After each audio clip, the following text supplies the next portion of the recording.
Welcome to Equipped for Impact, the podcast designed to assist Christian parents, leaders, and educators to raise up the next generation to stand firm in their faith and influence the world for Christ. We're your hosts. I'm Nate. And I'm Lewis. So let's get started.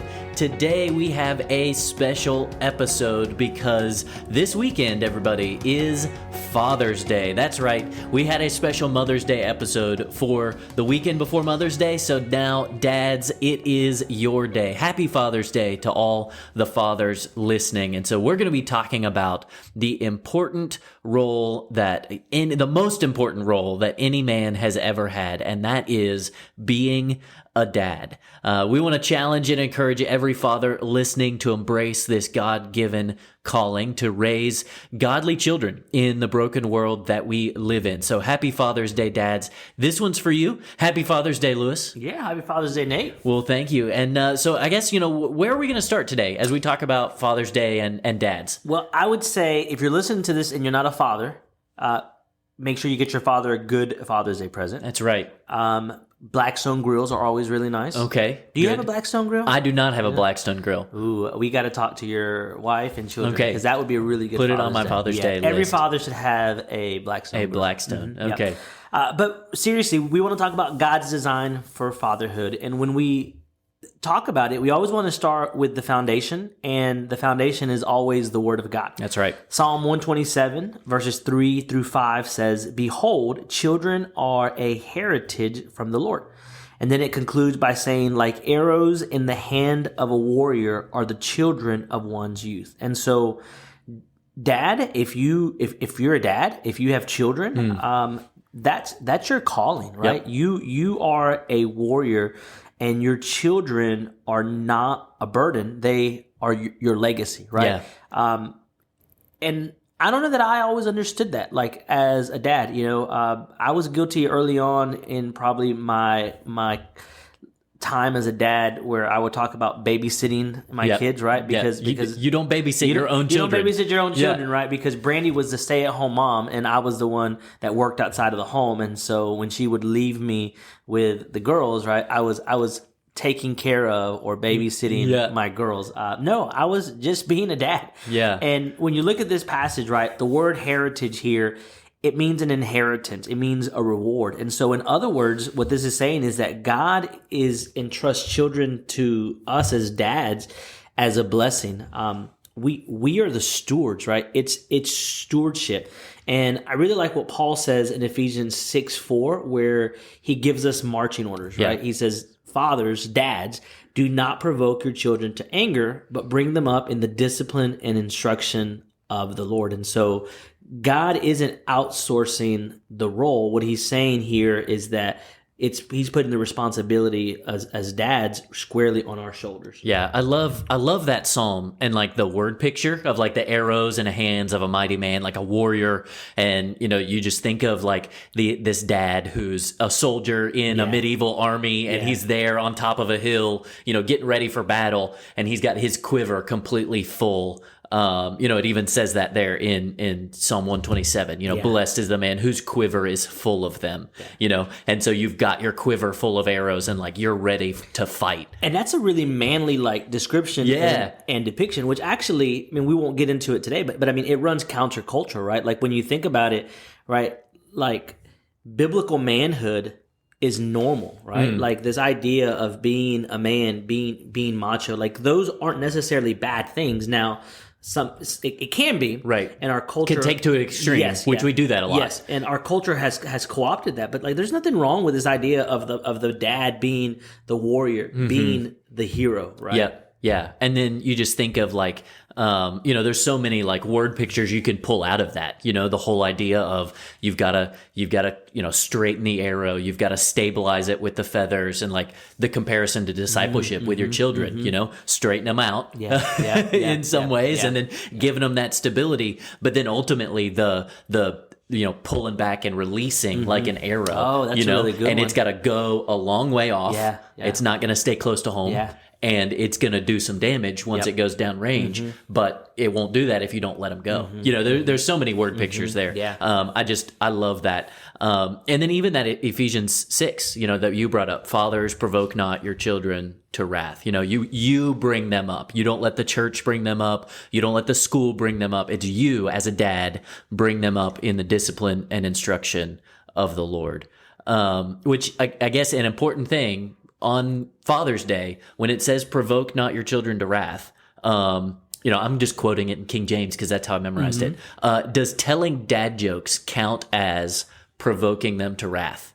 No, I think it says more about their heart, actually. Because if they get angry at a dad joke, it says more about them than it does about the dad. Okay. That's important, dads. You heard it here. Yes. Mark that down. Mark that down. That is not provoking by telling dad jokes.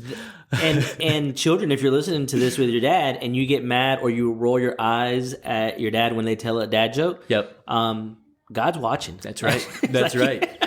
Oh my goodness. But to get us back on track, guys, dads, you are the spiritual thermostat for your home, right? You're going to set that temperature. You're going to lead the way. And that's biblical. We see it just in these two passages, but it's all over the Bible. And I think, Lewis, the research that, has been coming out recently kind of supports that. What kind of research would back this idea up? Yeah. When we talk about reality, when we talk about 2025, and you consider what the research says, it's sobering and it's scary, right? So according to the U.S. Census Bureau, nearly 1 in 4 children in America live without a father in the home. Wow. So that means that 25% of kids today are growing up without a dad. And when you compare that to our national population, you're talking about almost 20 million kids that don't have a father figure in the home. And I can tell you, it makes a huge impact. I've shared a part of my story and my relationship with my dad in previous podcasts, and maybe we can dig into that in a different podcast. But it makes a big difference when there's not a dad in the picture. Yeah, and there's other research that kind of supports this. I think you just look around, you can see it. You don't need research to tell you that. But the National Fatherhood Initiative came out with some stats. Children without involved fathers are 4 times more likely to live in poverty, 7 times more likely to become pregnant as a teen, for young ladies growing up without a father in the home. And they're twice as likely to drop out of high school. Wow. And that's just, of course, they're doing this research across the board of all American homes. My hope is that it wouldn't, the church would not reflect that.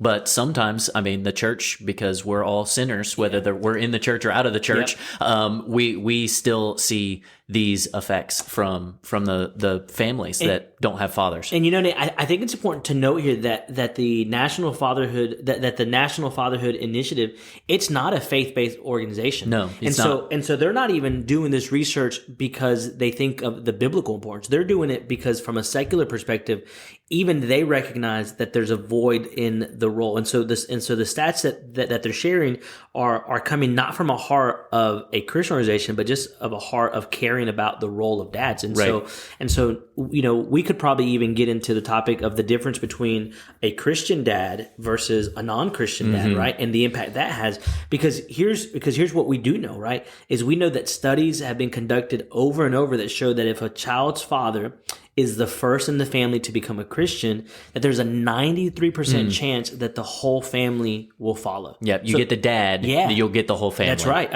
Because you're making that kind of influence. And so dads, when you think about your role in the home, if you are a Christian dad and you're raising your children from a Christian biblical worldview, you're changing an entire trajectory of a family. Yep. And I think it's important to pause here for a second because, we talked a couple episodes ago about, the split home and if there isn't a father in the picture, you only have the kids part-time, something like that. And so go back and listen to that, the weekend discipleship. That was episode 15 that we talked about that. And so we acknowledge, maybe you didn't have any control over this if you might be in one of those situations without the father figure present, right? But you can make the most of the situation. Yeah. So go back and listen to episode 15. And if you are a dad and you're listening, or the dad is in the home, like, this is just an encouragement to you to see, like, the enemy knows your value, dads. And that's why dads are targeted so frequently by these spiritual attacks, right? Because he knows, Satan knows that if he can remove or weaken the father figure in the home, he can destabilize the family. Yeah. And so it's just important for dads, for you to stand firm, and stand for the truth, because that really can change everything. And when you think about fathers, I think if you want to get an example of what it's like to be a good father, just turn to the Bible, right? The Bible is full of examples. The first one that comes to mind of a really good picture of godly fatherhood is Joseph. And I mean, like, Joseph and Mary, right? The earthly father of Jesus. Yep. You'll notice that the Bible doesn't tell us much about Joseph's life. In fact, I don't know that he even says an entire word in any of the Gospels. Like, I was trying to wrap my mind to think, like, if he ever actually says anything. I think it's implied. Right? There's some implications, right? But I mean, like, he doesn't have some sort, like Mary has Mary's song, right? You hear, the different moments in the birth narrative of the Gospels. There's dialogue between Mary and the angel. Yes, I think with Joseph's, the angel's appearance to Joseph, it just tells us he was thinking these things. And so here comes the angel. So, I mean, there's not a lot that happens in Joseph that we get this insight, but we see the actions, right? Yeah. And so it shows us a man who obeyed God, who protected his family, and who provided in faithfulness. And I think I've preached several messages around Christmas time on Joseph and his role in the Christmas story.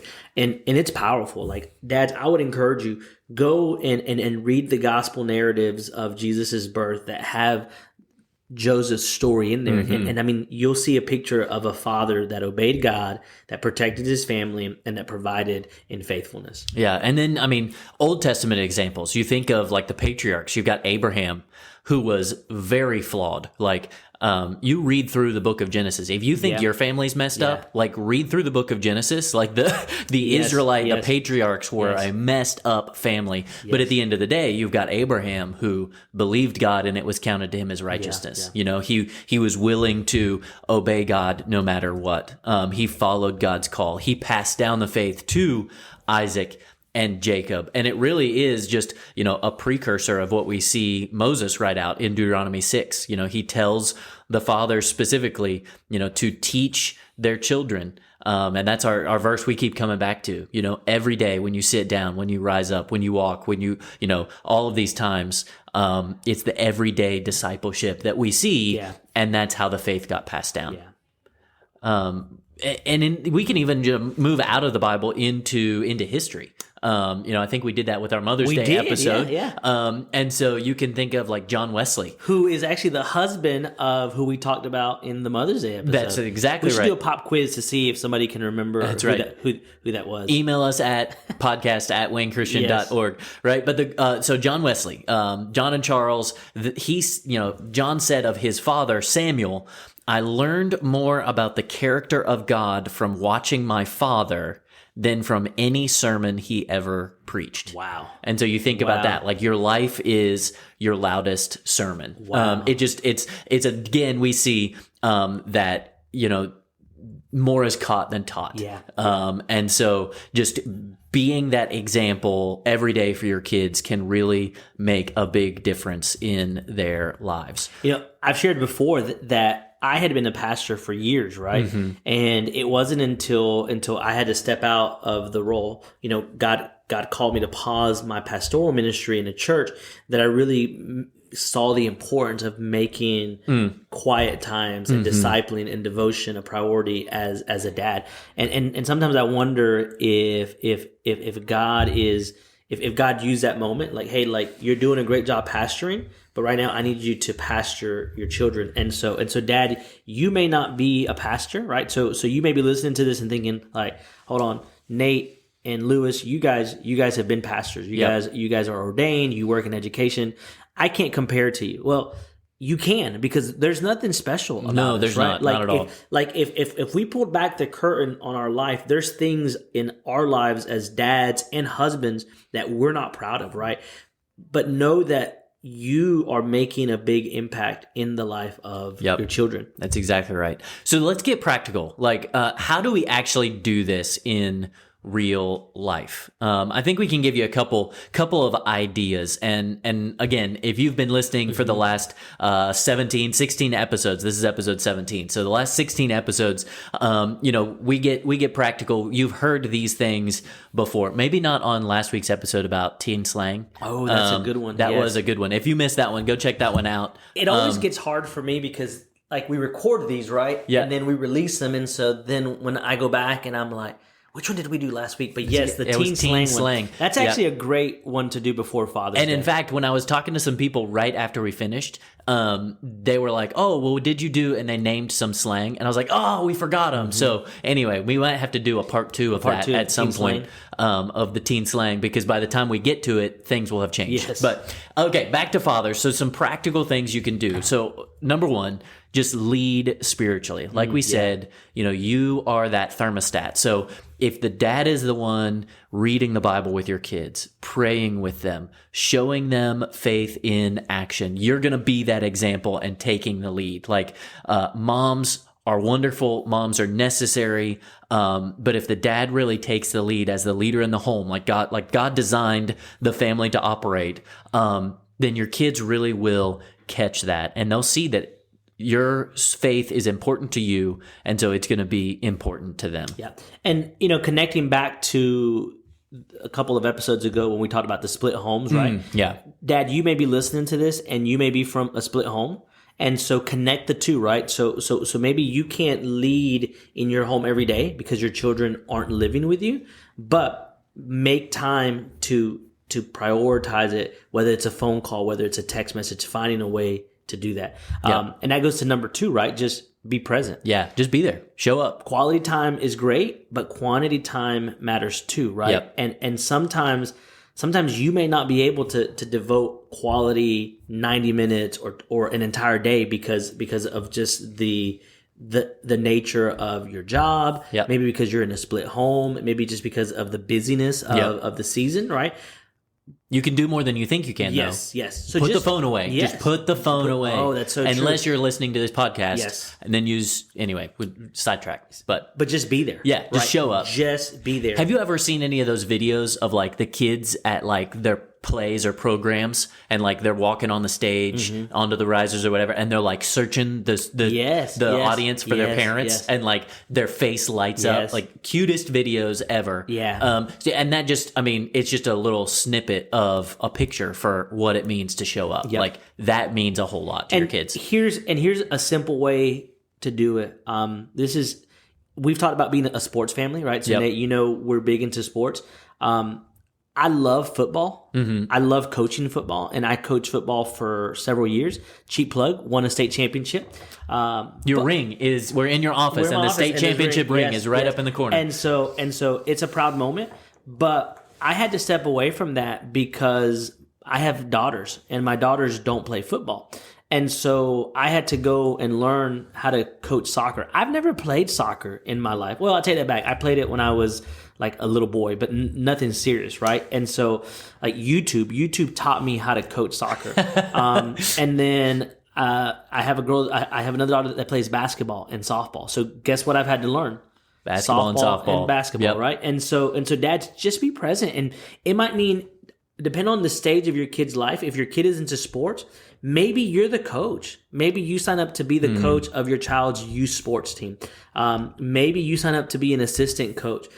If your kid is into drama and you sign him up to do like the junior theater productions, maybe that means, Dad, that you're signing up to be one of the stage hands. Yeah, that's exactly right. Or if your kid's into dance or swim or whatever they're into, just sign up to be a part of it, right? Yeah. Don't be on the sidelines. Be present. And don't hijack it for yourself, right? Yes.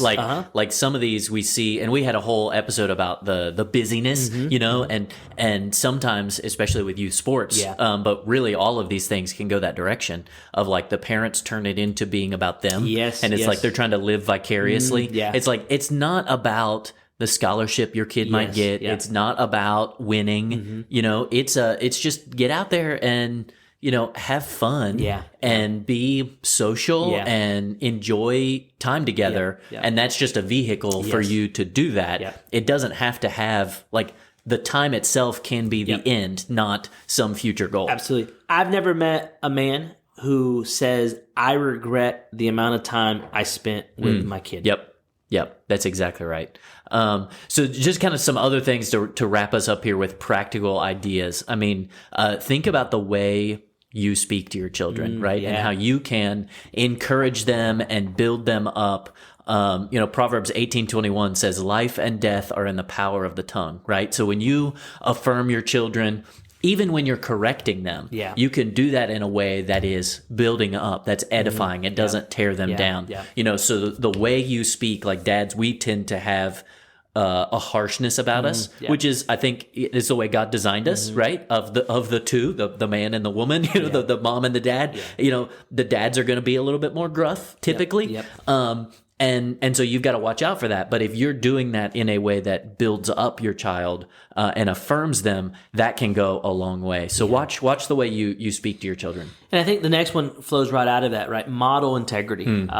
Dads, they don't need you to be perfect. They just need you to be authentic. They need you to be consistent. And look, when you mess up, say you're sorry. Right? There's been many times in the life of my children where I have had to go back and apologize to them because of the way I responded to a situation, or maybe even the way I talked to their mother, right? Like, if maybe I was short with my wife, or maybe I had an attitude, or I responded in anger, I've had to go back and apologize to my wife, but also to my kids so that they see that. There's this old cliche saying, right, that daughters grow up to marry boys that are like their daddies, right? And so in the back of my mind, I remember hearing that, and I've always had it like, set the bar high. Like if you're a father of girls, set the bar high. Make sure that you model integrity in a way that when they find the guy that God has created for them to marry, that they're like, man, that bar has to be high. And if you're raising sons, raise them to be the type of man that you would want your daughter to marry, right? And so model integrity. I think that's a whole episode we could do sometime down the line. It's the whole, the cliche of the dad with the shotgun and like, getting ready to protect from the boy that's coming up to date his daughter. But if you raise your daughter right, like that boy won't even be getting close to the house. She's going to tell him off before you need to go get the shotgun. We should do a whole episode on dating, because I think you and I probably have some interesting ideas about dating. That's right. And here's the most important for another episode. So stay tuned. Don't try to do it alone. Surround yourself with other godly men, right? My hope is that you're listening to this and you're connected to a church, and that in that church there's a men's group. And so lean into your church. Ask older dads to pour into you. Titus 2 is very clear, right? That's right. We've talked about that. There is this idea of a spiritual father in our communities, right? And so maybe you are fathering or being fathered by a mentor in your church. Yeah, that's right. And then those other men in the church, right? The church community can be those father figures for your children. Whether you're a dad who has your children in the church, or whether you're listening to this and it's a home where the father's not present, right? The other men in the church can step in and fill that role, or you can step in and fill that role for another family, which is great. That was what, episode 3, I think, 2, something like that, where it's a callback. But I can't believe we're that many episodes we are 17 episodes in. But as we wrap up episode 17, Lewis, you got any final encouragements or challenges to dads as we roll into Father's Day weekend? Dads, let me encourage you with this. You are not replaceable. You are not background noise in the story of your child. You are a primary voice, and God has called you to stand firm. He's called you to love your children boldly. He's called you to lead your family with humility, and He's called you to disciple them with purpose. And so remember this, you are a shepherd, you are a warrior, you are a builder of legacy. So happy Father's Day to all of the dads listening. Stay faithful, even when this crazy world that we live in is falling apart, because your faithfulness could be the anchor that holds your family firm. That's right. So thanks for joining us today, dads. Happy Father's Day. Go fire up that Blackstone grill, and if it's after 10:30, make sure you're not cooking bacon and eggs, because Lewis will find you because you are having breakfast after 10:30. But I hope you enjoyed this episode. Please share it with another dad who might find it helpful and encouraging this weekend for Father's Day. And be sure to subscribe so you don't miss our next episode, where we're going to give you some summer reads as we get into the summer season. Thanks for joining us today. Until next time, keep leading the next generation to stand firm in their faith and influence their world for Christ.